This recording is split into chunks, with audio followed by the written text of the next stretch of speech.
Vamos a ir directamente a la palabra. Os pido por favor que habláis vuestras Biblias en Primera de Tesalonicenses capítulo 1 y vamos a leer desde el versículo 1 hasta el versículo 10.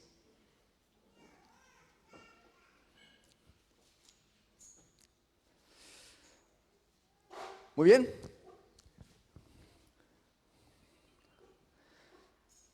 Este mensaje que vamos a escuchar en esta mañana es la continuación de algo que ya os compartí hace 15 días. Como decíamos, la semana pasada tuvimos nuestro culto de bautismos. Quisiera celebrar juntos, ¿no? Y felicitar a las personas que se bautizaron la semana pasada. Hoy es el primer día que asisten a nuestra iglesia y tendrán la oportunidad además de participar de la Santa Cena. Por lo tanto, es un día especial para ellos. Les animamos a que participen. Les felicitamos por haber dado ese paso de compromiso y de obediencia al Señor. Y el pasaje que vamos a leer hoy, comentamos ya hace un par de semanas, el versículo 3 especialmente. Hoy vamos a ver ya más detalladamente todo el pasaje, aunque iremos a otros pasajes de la Biblia también, ¿de acuerdo? No os preocupéis, lo importante es que estéis muy atentos. Los pasajes están prácticamente todos, aparecerán en pantalla, ¿vale? La idea es pues que vayamos lo más rápido posible y que no haya distracciones. Escribe así Pablo a la iglesia en Tesalónica. Dice: Pablo, Silvano y Timoteo, a la iglesia de los tesalonicenses en Dios Padre y en el Señor Jesucristo, gracia y paz sean a vosotros, de Dios nuestro Padre y del Señor Jesucristo. Hay un subtítulo ahí que pone: ejemplo de Salem Fuenlabrada. ¿No? No, pone ejemplo de los tesalonicenses, ¿no? Pero qué bueno sería poder decir ejemplo de los hermanos de Salem Fuenlabrada. Y que escriba así Pablo de nosotros: damos gracias a Dios por todos vosotros, haciendo memoria de vosotros en nuestras oraciones, acordándonos sin cesar delante del Dios y Padre nuestro de la obra de vuestra fe, del trabajo de vuestro amor y de vuestra constancia en la esperanza en nuestro Señor Jesucristo, porque conocemos, hermanos amados de Dios, vuestra elección.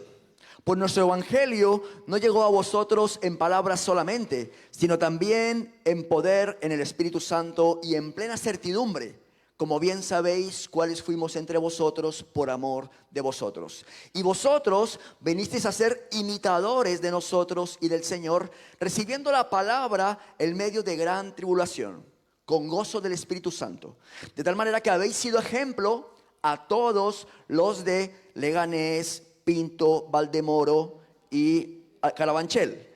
Porque partiendo de vosotros ha sido divulgada la palabra del Señor, no solo en Fuenlabrada, muy bien, sino además, ¿no?, en Acaya, sino que también en todo lugar vuestra fe en Dios se ha extendido. De modo que nosotros no tenemos necesidad de hablar nada, porque ellos mismos cuentan de nosotros la manera en que nos recibisteis y cómo os convirtisteis de los ídolos a Dios para servir al Dios vivo y verdadero, y esperar de los cielos a su Hijo, el cual resucitó de los muertos, a Jesús, quien nos libra de la ira venidera.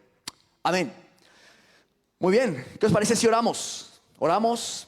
Pues hemos estado mucho tiempo de pie, así que oremos. Bueno, si queréis poneros de pie. Venga. He visto a Fernando que está ahí animado a ponerse de pie. Muy bien, muy bien. Vamos a seguir su ejemplo y vamos a orar y ponemos nuestro pensamiento, nuestro corazón en manos del Señor, que nos hable en esta mañana. Amado Dios, te damos las gracias, Señor, por el privilegio de estar en tu casa, Señor, una vez más este domingo. Gracias. Gracias porque te podemos cantar, adorar, Señor. Gracias porque como iglesia podemos participar en esas iniciativas, Señor, que llevan bendición a otros lugares. Y nos encaminamos también, Señor, a celebrar la Navidad, Señor, juntos. Gracias por la iglesia, Señor. Y gracias también por tu palabra en esta mañana. Háblanos, ministranos, Señor. Enséñanos, instrúyenos.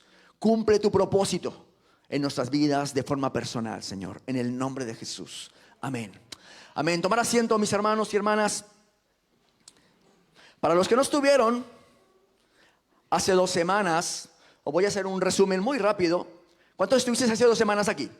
2 semanas, hace 15 días. Bien, veo que hay algunos que no estuvieron, por lo tanto va a ser importante este resumen para vosotros. Y seguramente que para los que estuvimos hace 2 semanas también nos va a venir muy bien, ¿no? ¿Por qué? Pues se ha comprobado que gran parte de lo que escuchamos el día lunes se nos ha olvidado. ¿no? Y el martes ya no te digo. Por lo tanto, es un buen recurso el resumen, recordar lo que estuvimos hablando. Y tomamos como base para nuestro mensaje 3 versículos de la Biblia, uno de ellos en el versículo 3 del capítulo que hemos leído hoy, ¿vale? Y hablábamos de que estos pasajes, estas cartas que escribió Pedro y Pablo a las iglesias, tenían en común 3 cosas. Tenían en común 3 cosas que consideramos son la evidencia de una iglesia que crece, no solo en número, en cantidad de personas, lo cual es bueno, crecer en número. Dice que crece en calidad, ¿vale? Porque no es suficiente con que crezcamos en cantidad de personas, es necesario crecer en calidad, refiriéndonos a calidad, madurez espiritual. Cuando hablamos de calidad, estamos hablando de madurez espiritual. Personas que crecen en su compromiso con el Señor, en el conocimiento de la palabra, y como también esas personas evidencian cambios, transformación en sus vidas. Dijimos también, hicimos un repaso muy rápido a la visión que tenemos como iglesia. Recordaréis los que estuvisteis aquí que tomamos ejemplo de algunas empresas muy conocidas, como ellas tienen una visión de negocio, como ya tienen una serie de valores en los cuales la empresa se sustenta. Y decíamos que nosotros como iglesia Salem de Fuenlabrada también tenemos muy clara nuestra visión. Decíamos que nuestra visión se sustenta en el gran mandamiento y la gran comisión, las 2 grandes máximas de Jesús, ¿vale? Y dijimos que es bueno y seguro para nosotros que nuestra visión, lo que queremos hacer como iglesia, no nos la hemos inventado nosotros, lo hemos sacado de las palabras de Jesús, ¿vale? Y vemos la importancia por eso de que cuando las personas llegan a nuestra congregación de otros lugares, que llegan a España, de otras iglesias, porque están cambiando de domicilio, están cambiando de iglesia, pasen por el proceso de discipulado de membresía, donde van a escuchar la visión que tenemos como iglesia. Eso les va a aportar seguridad. Les va a aportar las seguridades de ¿qué? De que es una iglesia que quiere hacer las cosas conforme nos enseñó el maestro, que era lo más importante, el gran mandamiento y la gran comisión. Hicimos un repaso rápido de esto y decíamos que los textos que leímos tenían 3 cosas en común, que son la fe, la esperanza y el amor. Que cuando esas 3 características, la fe y la esperanza y el amor, son evidentes en una iglesia, estamos hablando de una iglesia que está creciendo en calidad, que está creciendo en madurez espiritual, que da igual la cantidad de iniciativas que tengamos. Podemos tener muchas comidas, genial, nos ayuda a potenciar la unidad del compañerismo. Podemos tener muchas iniciativas evangelísticas, humanitarias, de voluntariado. Podemos tener muchas celebraciones, muchos tiempos para cantar. Pero si todas esas actividades no se traducen en que el creyente a nivel personal está creyendo en fe, creciendo en fe, en esperanza y en amor, pues no estamos verdaderamente consiguiendo los resultados que se esperan para la iglesia. La fe, la esperanza y el amor. Y os dejé una frase aquel día, la mencioné muy rápido, pero preparando este resumen para hoy he querido rescatarla, sobre todo porque quiero dejar claro que no es una frase que yo me haya inventado, ¿vale? No quiero llevarme, ¿cómo se dice? Ave Marías con no sé qué ajenos. ¿Cuál es la frase esta que existe? Algo de eso, ¿no? Bueno, no me suena a nada lo que yo pensaba, pero bueno. Gracias, Johnny. Es una frase que leí en un libro de un escritor muy conocido que se llama imagino que se menciona así, Jen Jetz, escritor cristiano. Y él escribe esto en uno de sus libros. Dice: si la iglesia es inmadura, reflejará impaciencia, contiendas, envidias, divisiones, arrogancia y una conducta inapropiada. Si la iglesia es madura, se destacará por su unidad y amor en aumento, una fe firme y una constancia en la esperanza. Wow, qué diferencia de iglesia, ¿verdad? ¿Qué iglesia queremos ser, hermanos? ¿Qué iglesia queremos ser? Una iglesia madura. Una iglesia madura donde la fe, la esperanza y el amor son evidentes en la vida de la iglesia, en cada creyente. Porque no podemos olvidar que cada uno de nosotros formamos parte de la iglesia, por tanto, nuestro crecimiento nuestro desarrollo personal en fe, en esperanza y en amor contribuye a que la iglesia, el conjunto de la iglesia, los hermanos, seamos todos, ¿no?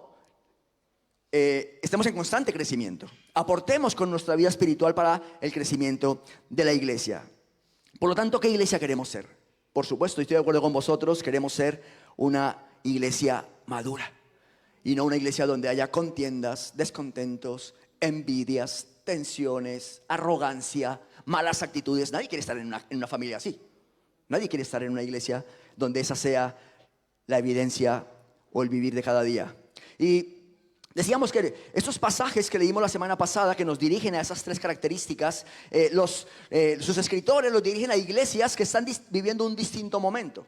Cuando Pedro escribe, lo hace a una iglesia que está pasando por tiempo de pruebas, está pasando por tiempos difíciles, y les recuerda: no podéis olvidar la fe, la esperanza y el amor.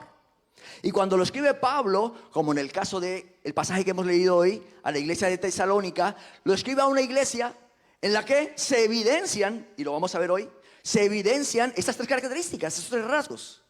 Pero luego también Pablo escribe a la iglesia de Corinto y nos deja la famosa frase de 1 Corintios 13:13 que dice: y ahora permanecen la fe, la esperanza y el amor. Estos tres, pero el mayor de ellos es el amor. Ese pasaje muy conocido, lo recordamos muy fácilmente. Y Pablo se lo escribe a la iglesia de Corinto para recordarles que tienen que desarrollar esas características. La próxima semana hablaremos de la iglesia de Corinto un poco más. Hoy nos vamos a centrar en lo que le escribe Pablo a la iglesia de Tesalonicenses. Esto es lo que estuvimos comentando. Centramos nuestro mensaje de aquella semana en la fe, ¿vale? De las tres características estuvimos hablando de la fe.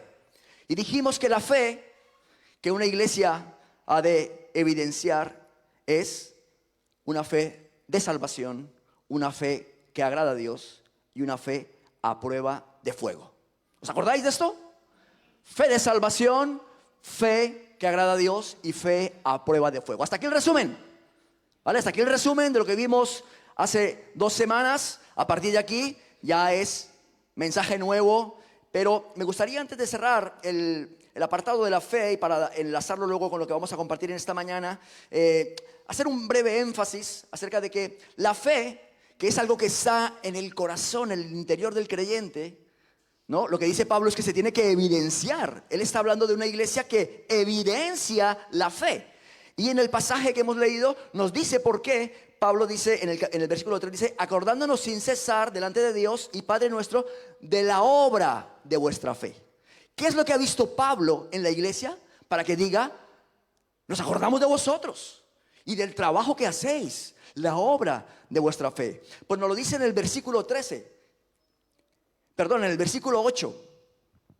Dice: porque partiendo de vosotros ha sido divulgada la palabra del Señor.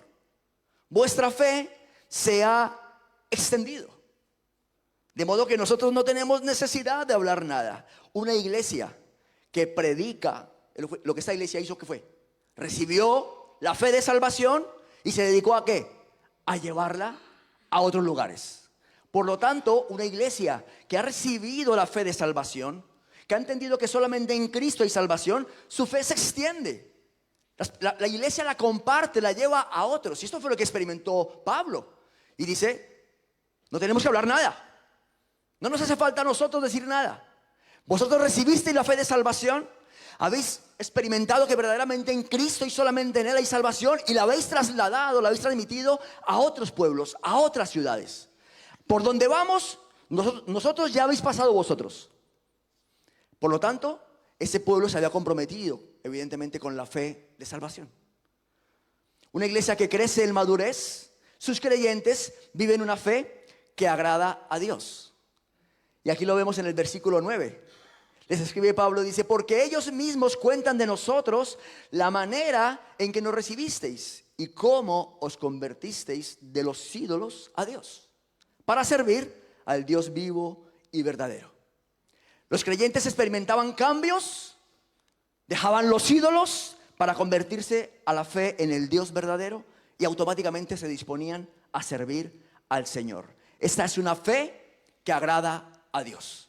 Una fe de alguien que establece cambios en su vida, ¿Qué cambios experimentaron esos creyentes? Eran idólatras. Era lo habitual en aquella cultura. Adoraban sus ídolos. Y dice Pablo, damos testimonio de que vosotros habéis experimentado una transformación.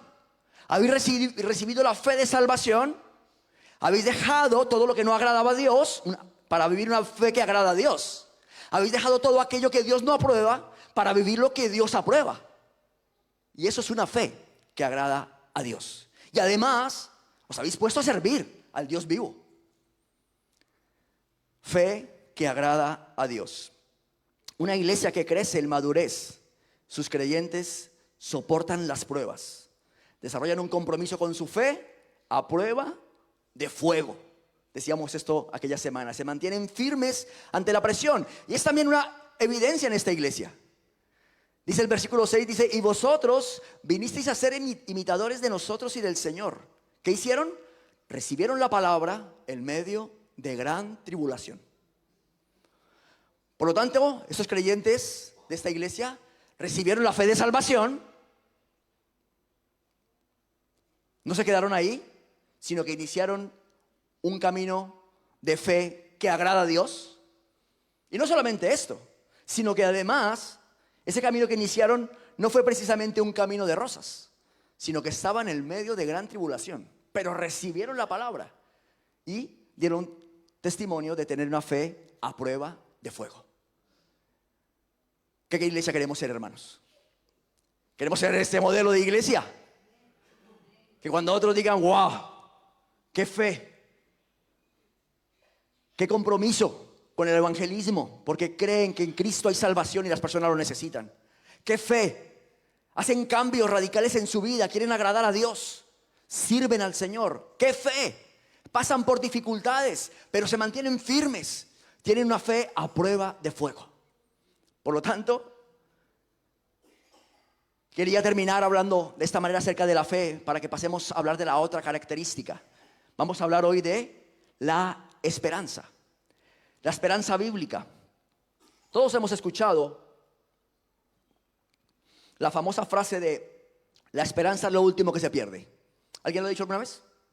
¿Será que sí, no? La esperanza es lo último que se pierde, ¿verdad? En términos naturales, no espirituales, la esperanza tiene que ver con la confianza que albergamos los seres humanos de que suceda algo. Que suceda algo que cambie las cosas y que por fin recibamos lo que deseamos. Esa es la esperanza, ¿no? Que algo, sin saber de dónde, pero algo tiene que pasar para que todo se encamine y de repente por fin recibamos lo que estamos esperando. En términos naturales, en esto consiste la esperanza, en mantener la confianza a pesar del tiempo, para que al final recibamos lo que tanto desea nuestro corazón. La palabra esperanza realmente es la unión de dos palabras: esperar y confianza, ¿no? Se juntan las dos palabras. Esperas más confianza durante la espera es igual a esperanza. Y la esperanza está muy, muy ligada a nuestra fe. No podemos hablar de las dos y separarlas. De hecho, se confunden. A veces hablamos de la fe o a veces hablamos de la esperanza y parece que estamos hablando de las mismas cosas. ¿Por qué? Porque realmente, y ya hablamos en términos espirituales, la esperanza del creyente tiene que ver con lo que en su fe espera. Por eso es tan importante cuando hablamos de la esperanza en la vida cristiana, en la vida de un creyente. ¿Por qué? Porque lo que espera, lo que desea, tiene que ser acorde con su fe. Tiene que ser acorde con lo que cree. Por eso no puedes desligar las dos cosas. Por ejemplo, hay personas, si lo vemos desde el punto de vista natural, hay personas que esperan que salgan adelante ciertas leyes, ¿vale? Ciertas leyes, que se aprueben ciertas cosas. ¿Por qué? Porque esas leyes están directamente asociadas, ligadas a lo que la persona cree que es bueno. No se puede tener esperanza en algo en lo que no crees. Un creyente, un verdadero creyente, no puede creer que alguien llegue a la salvación si decide vivir deliberadamente en pecado, porque eso iría en contra de su fe. ¿Qué cree un verdadero creyente? Cree que sin santidad nadie verá a Dios. Eso cree un verdadero creyente. ¿Lo creemos, no? Lo dice la Biblia. Sin santidad nadie verá a Dios. ¡Wow! Pero resulta que tú tienes personas en tu entorno a las que amas y no están en la fe de salvación. Entonces, ¿cómo actúa la esperanza en nosotros? Pues en base a nuestra fe, que creemos que es necesaria la santidad para estar en comunión con Dios, creemos que Dios es grande en misericordia y entonces esperamos en confianza, esperanza, ¿no? Esperamos en confianza que esa misericordia de Dios le alcance, se extienda hacia esa persona a la que amas y que esa persona tenga la buena disposición de abrazar la fe de salvación. Para entonces, ¿no?, tener perdón de pecados y como consecuencia vida eterna. Eso esperamos, esa es nuestra confianza y está asociada a nuestra fe. Por eso no podemos hablar de la fe y la esperanza por separado. Lo que esperamos, los creyentes, debe de estar directamente asociado a lo que creemos. Por eso una persona que deposita su fe en la política, ¿qué espera? Que haya cambios políticos, que se levanten líderes políticos que le respalden sus ideas, ¿verdad? Pero nosotros, como hijos de Dios, nuestra esperanza y nuestra fe están ligadas exactamente a lo que creemos. Así pues, en términos espirituales, la esperanza de un creyente es la confianza básicamente en tres cosas. La esperanza de un creyente es la confianza en las promesas de Dios. En las promesas de Dios. Dice la Biblia, versículo 6, y vosotros vinisteis a ser imitadores de nosotros y del Señor, recibiendo la palabra. ¿Qué hicieron ellos? Recibieron la palabra del Señor con gozo, además del Espíritu Santo, dice. La palabra del Señor está llena de promesas.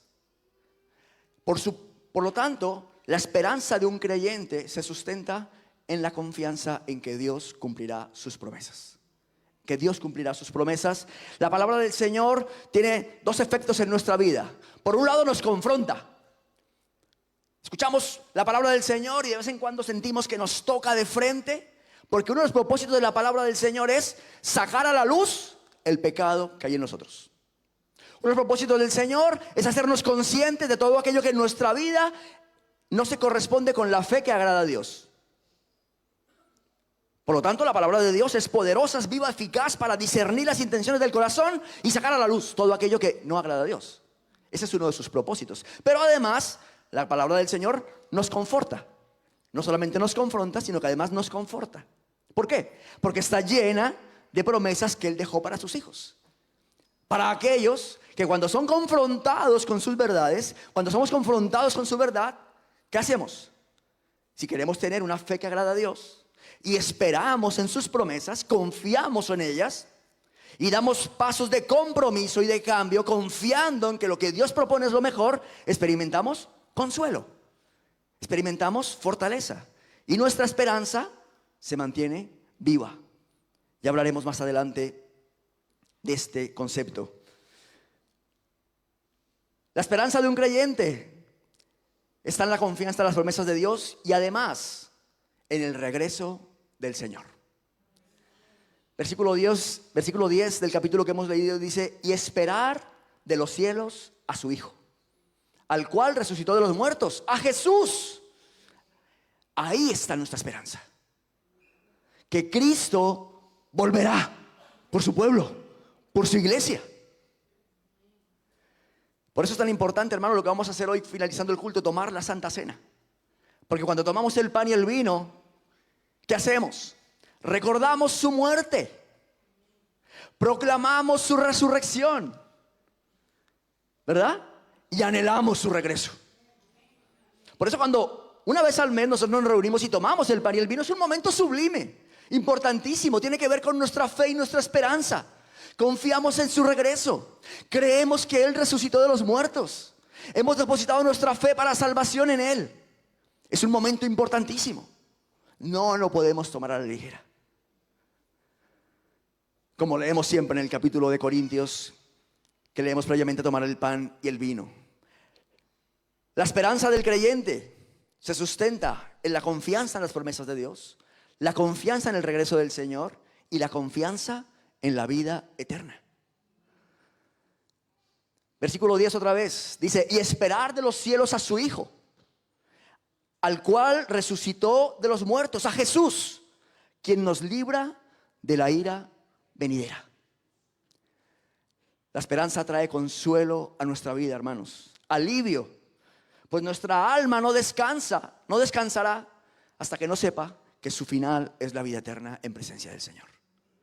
Por lo tanto, la esperanza de un creyente no se sustenta en que cambie un partido político, no se sustenta en que la economía vaya mejor, no se sustenta en que gane tu equipo la liga, no se sustenta en que cambies a un mejor trabajo, no se sustenta, todas esas cosas pueden ser buenas en determinado momento. La esperanza de un creyente se sustenta en las promesas de Dios, en el regreso de nuestro Señor y en la seguridad de la vida eterna. Esa es la esperanza de un creyente. Y al igual que la fe tiene que ser algo evidente, Pablo habla de lo evidente que ha sido la fe en esta iglesia. Dice, lo hemos visto. Es muy evidente que tenéis una fe poderosa, viva. También lo tiene que ser la esperanza en nuestras vidas. Santiago dice, la fe sin obras, ¿cómo está? Muerta. Pues también la Biblia dice que nuestra esperanza tiene que ser una esperanza viva. Dice Primera de Pedro, dice, bendito el Dios y Padre de nuestro Señor Jesucristo, que según su grande misericordia nos hizo renacer para una esperanza viva por la resurrección de Jesucristo de los muertos. Algo que está vivo, hermano, es algo que se nota. Algo que está en movimiento. Y así tiene que ser nuestra esperanza, dice la palabra. Una esperanza viva. ¿Y cómo? ¿De qué manera se evidencia que un creyente tiene una esperanza viva? ¿De qué manera podemos nosotros manifestar, o la iglesia manifiesta, que sus miembros, sus asistentes, son personas con una esperanza viva? Porque a eso nos hizo renacer al Señor. De la misma manera que mediante la fe nos trajo de la muerte del pecado a la vida en Cristo Jesús, dice la Biblia que también tenemos ahora una esperanza viva. ¿Y cómo se evidencia esto? Pues Pablo dice, lo hemos leído al principio, versículo 3, acordándonos sin cesar delante de Dios de vuestra constancia en la esperanza. Una esperanza viva no da lugar a la duda. La duda es la enemiga de la fe y la esperanza. Cuando Santiago dice, pero pida con fe y sin dudar. Y sin dudar. Pues la principal enemiga de la esperanza en la vida de un creyente también es la duda. Por eso Pablo dice, nos acordamos de vuestra constancia, de vuestra firmeza, de que no os movéis de la esperanza que tenéis en Cristo, de que no estáis fluctuando. De hecho, hay un refrán que puede llegar a afectar nuestro corazón si no mantenemos nuestra esperanza viva, como nos propone la palabra del Señor. ¿Qué dice el refrán? Dice, el que espera, desespera. ¿No? Si no te das cuenta y tu esperanza no está centrada en lo que Dios dice que es la esperanza viva del creyente, vas a desesperar. Porque la espera se va a hacer insoportable. Pero el creyente que tiene una esperanza viva cree lo que dice la palabra, esa es su fe. Y dice Hebreos 10:23, mantengámonos firmes, sin fluctuar la profesión de nuestra esperanza. ¿Por qué? Porque fiel es el que prometió. Firmes, sin fluctuar, inamovibles. Esa tiene que ser nuestra esperanza en el Señor. No, ahora sí, ahora no. Creo que el Señor vuelve, ahora tengo mis dudas. Sé que Cristo resucitó, pero no estoy del todo convencido. Esta semana tenía la oportunidad de compartir con una persona, una mujer que conocí en otro contexto. Ella me decía que ella creía firmemente en Jesús, que ella creía que Jesús verdaderamente era Dios, pero que estaba dudando, ¿no?, de si solamente Dios iba a dar la salvación a través de Jesús. Que qué iba a hacer con las otras religiones, que qué iba a hacer con la gente buena. Yo le decía, bueno, pues lo que me dice no tiene que ver con la fe. Lo que me estás diciendo no tiene nada que ver con la fe que me dices creer. La Biblia dice que solamente en Cristo hay salvación, que solamente en Él tenemos esperanza de vida eterna, que solamente en Él tenemos perdón de pecados. Y me debatía y me daba 50.000 vueltas, intentando que yo le aceptara su argumento. Es una persona que cree pero fluctúa. Sí cree pero le da opción a otros posibles argumentos en su vida. La Biblia nos dice que nos mantengamos firmes sin fluctuar. Hay una traducción de la Biblia que no me gusta mucho, pero he leído este versículo en esa traducción y os lo he traído, ¿vale? Dice así: sigamos confiando en que Dios nos salvará. No lo dudemos un instante. No lo dudemos ni por un momento. Dice, porque Él cumplirá lo que prometió. Por eso lo he traído, porque me encanta cómo lo ha plasmado. La gente se aferra a las promesas de los políticos. Y muchas veces están dispuestos a pegarse, ¿no? Por temas políticos, por ideales, por un líder, ¿no? La gente se aferra y luego suben al poder. ¿Y qué pasa? Se olvidan de sus promesas. Dicen, no, es que una cosa era lo que decía antes, pero ahora es otra cosa. ¿Verdad? ¿Has escuchado eso? ¿A que sí? ¿Por qué? Porque hay muchas cosas que no van a poder cumplir. Prometen y no pueden cumplir. Pero a la promesa de Dios, dice su palabra, es que el mundo pasa y sus deseos, pero el que hace la voluntad de Dios permanece para siempre. Promesa de Dios. Y Dios cumplirá lo prometido. Números 3:23. Dios no es hombre para que mienta, ni hijo de hombre para que se arrepienta. Él dijo y no hará. Habló y no ejecutará. Si lo dijo, lo va a hacer, hermanos.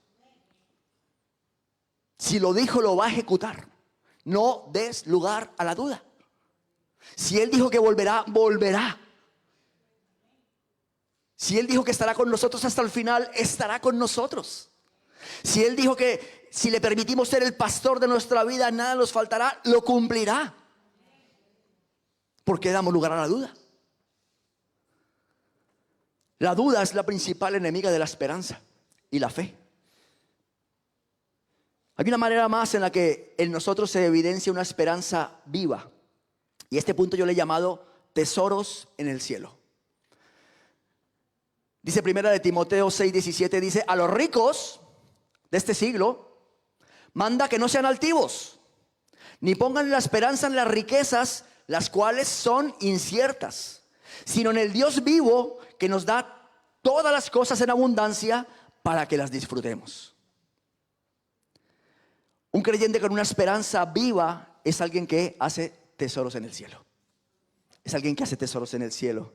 El amor por las cosas terrenales ahoga la esperanza en la vida del creyente. Porque nuestra esperanza tiene que ver con lo eterno, no con lo terrenal.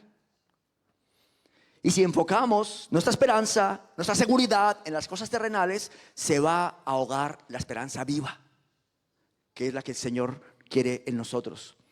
Esta semana escuchaban las noticias cómo se ha complicado el conflicto entre Rusia y Ucrania, ¿verdad? Ahora se ha sumado Corea. Ya han mandado 10,000 soldados para apoyar a Rusia. Ese conflicto se está complicando bastante. Todo el mundo esperando la posición de Europa, la posición de Estados Unidos, la posición de Bielorrusia. Y el mundo está en tensión. También se celebraba esta semana la Cumbre Mundial por el Cambio Climático en Azerbaiyán, en Bakú, la capital de Azerbaiyán.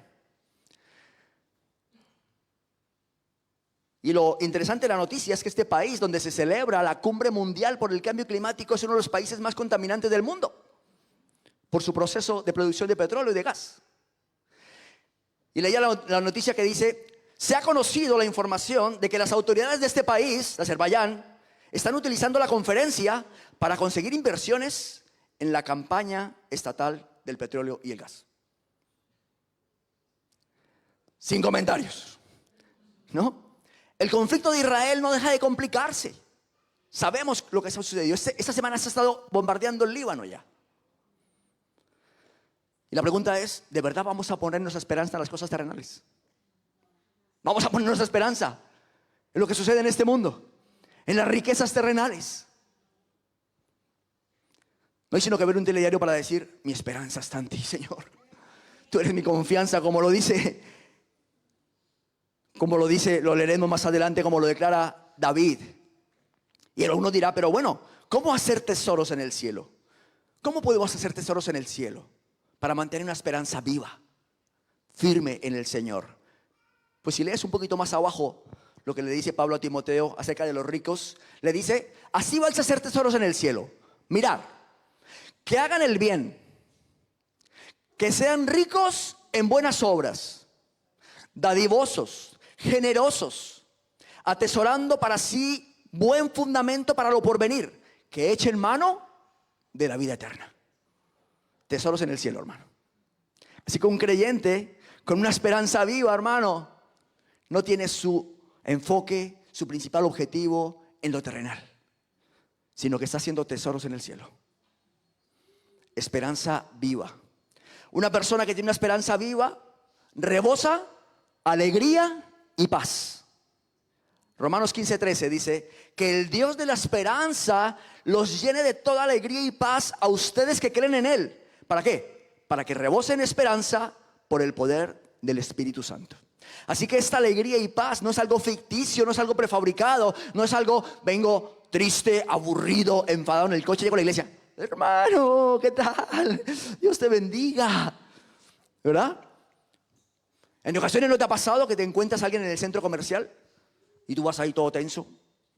Me pasa, ¿eh?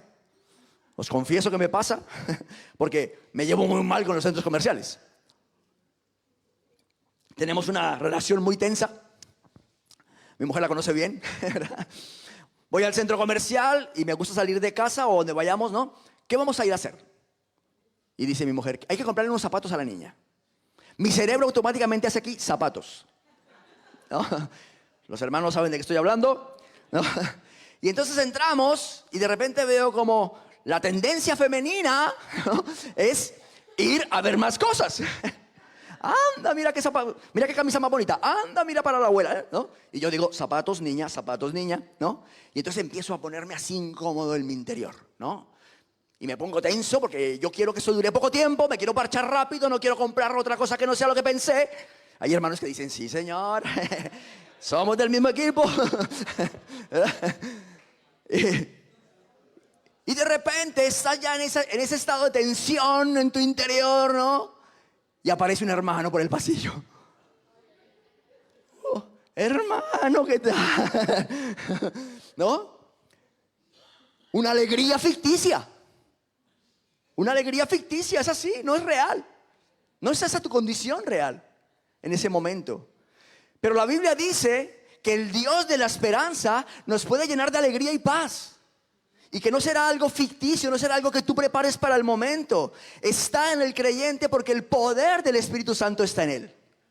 Por lo tanto, ese creyente rebosa alegría y paz aún en medio de las dificultades.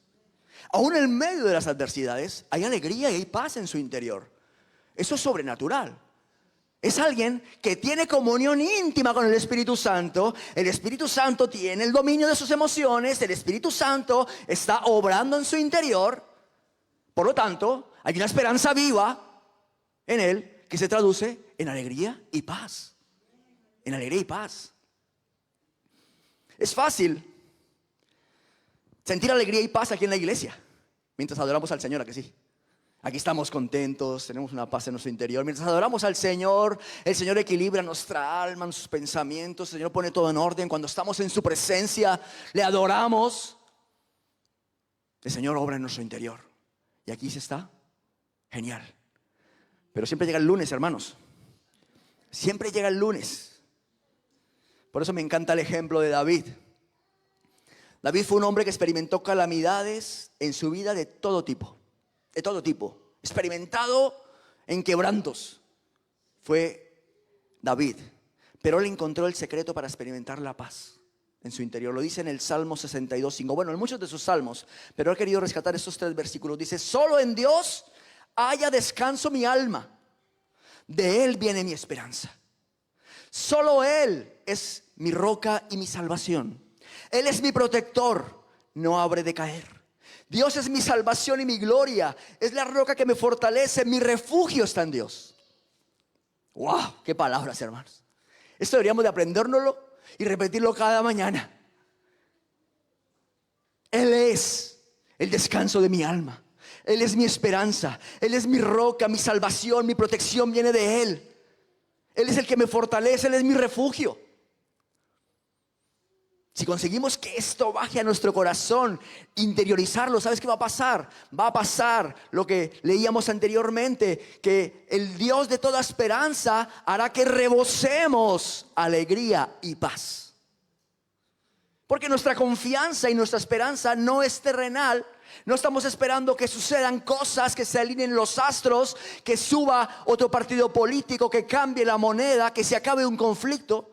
No está nuestra esperanza ahí. Nuestra esperanza está en sus promesas, que Él cumplirá lo que prometió. Nuestra esperanza está en que Él viene por nosotros. Nuestra esperanza está en que Él tenemos garantizada la vida. Esa es la esperanza del creyente. ¿Subís, por favor?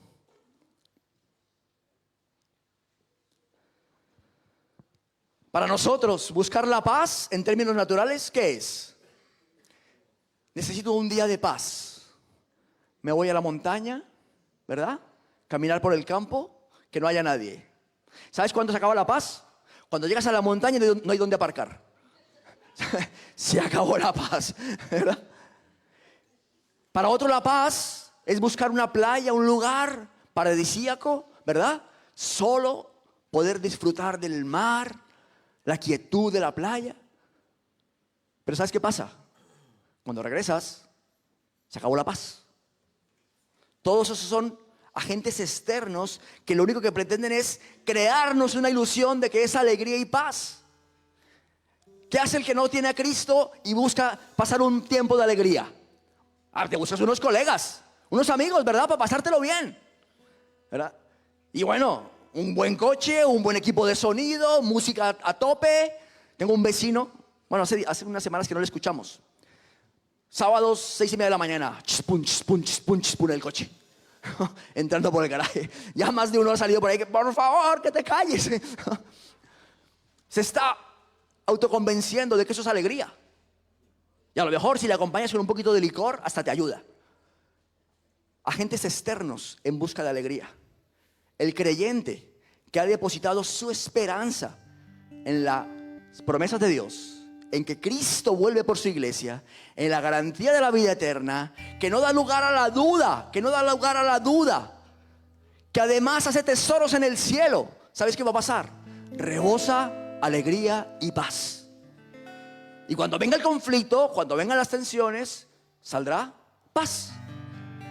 Porque es lo que hay en su interior. Donde esté tu tesoro, tesoros en el cielo, allí estará tu corazón, hermanos. Y del fruto del corazón habla la boca. Promesas de parte de Dios. Y esa es nuestra esperanza, nuestra confianza. Hermano, yo quiero que esta iglesia sea un lugar donde la fe sea evidente. Fe de salvación, fe que le agrada a Dios, fe a prueba de fuego. Queremos ser hijos de Dios con una esperanza viva. Hijos de Dios que no dan lugar a la duda. Hijos de Dios que hacen tesoros en el cielo. Hijos de Dios que rebosan alegría y paz. ¿No quieres ser esa iglesia, hermano? Yo quiero que formemos esa iglesia en este lugar. Yo quiero que seamos esa iglesia que crece, que madura y evidencia esas características. Y la próxima semana hablaremos de la tercera. ¿Por qué no nos ponemos en pie, iglesia?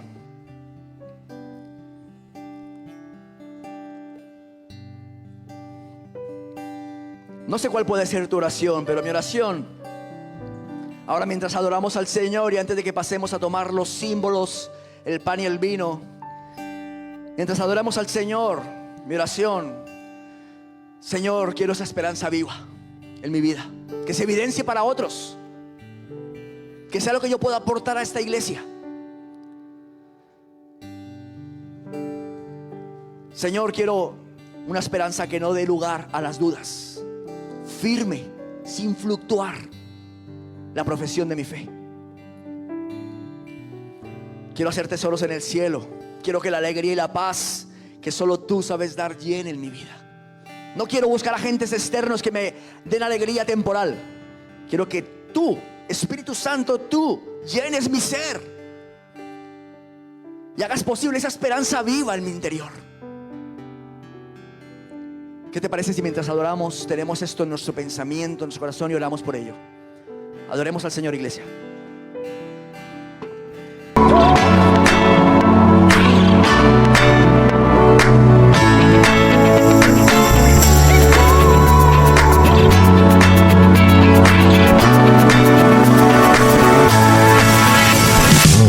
I used to live like I was under attack, dodging arrows from my past. I had no hope for tomorrow.